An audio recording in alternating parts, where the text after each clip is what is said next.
first vlog po. And ang tips ko po ngayon ay paano po ayusin ang sunog na plancha. So, first, dapat meron po kayong expired paracetamol po. Or kung wala po kayong expired, pwede po yung hindi expired. Prepare po at least 2 to 5 paracetamol pag maraming sunog yung plancha.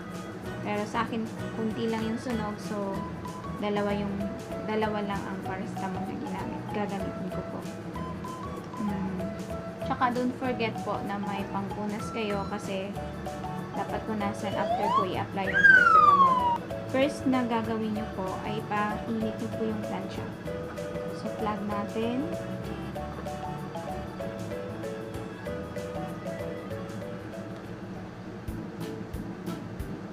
Pag medyo mainit na siya, i-unplug nyo po.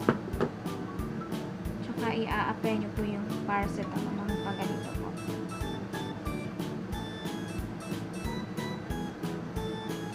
Tsaka po, pupunasan nyo po.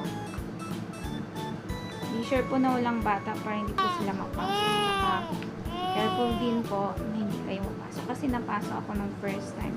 Kasi hindi ko alam paano siya ilagay. I-try ko din po yung toothpaste pero hindi po nag-work. So, ito yung pinaka-effective sa akin po. So, pag meron pa yung sunog na area, so, try nyo lang po. Nice gas para sa tanong. So, try nyo pong i-plancha sa tela. Yan. Hindi na po siya nangangagat.